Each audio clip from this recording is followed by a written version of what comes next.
Kozhikode താമരശ്ശേരിയിലെ 10ാം class വിദ്യാർത്ഥി മുഹമ്മദ് ഷഹബാസിനെ കൊലപ്പെടുത്തിയ കേസിൽ കുറ്റാരോപിതരായ 6 വിദ്യാർത്ഥികളുടെ SSLC പരീക്ഷാഫലം തടഞ്ഞ പൊതുവിദ്യാഭ്യാസ വകുപ്പ്.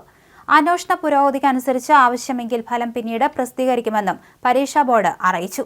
വിദ്യാഭ്യാസ വകുപ്പിന് ചില നിലപാടുകളുണ്ടെന്നും അക്രമവാസനകൾ വച്ചുപൊറുപ്പിക്കില്ലെന്നും പൊതുവിദ്യാഭ്യാസ ഡയറക്ടർ അറിയിച്ചു. ജുവനൈൽ ബോർഡ് പരീക്ഷ എഴുതാൻ അനുവാദം നൽകിയിരുന്നു. അതുകൊണ്ടാണ് പരീക്ഷ എഴുതാൻ അവസരം നൽകിയത്.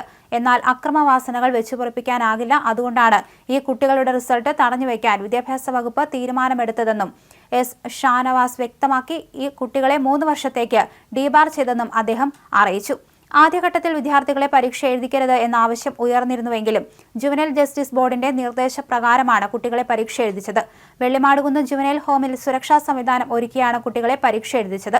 വിദ്യാർത്ഥികളുടെ ജാമ്യ ഹർജി പരിഗണിക്കുന്നത് ഈ മാസം 13ലേക്ക് മാറ്റിയിട്ടുണ്ട്. ഈ വർഷം ഫെബ്രുവരി 27 നടന്ന ഏറ്റുമുട്ടലിൽ സാരമായി പരിക്കേറ്റ കോഴിക്കോട് ഗവൺമെന്റ് മെഡിക്കൽ കോളേജ് ആശുപത്രിയിൽ ചികിത്സയിലിരിക്കെ മാർച്ച് 1 പുലർച്ചെയാണ് മുഹമ്മദ് ഷഹബാസ് മരിച്ചത്. ഒരു സംഘം വിദ്യാർത്ഥികൾ ഷഹബാസിനെ ആസൂത്രിതമായി മർദ്ദിച്ച് കൊലപ്പെടുത്തിയതായതാണ് കേസ്.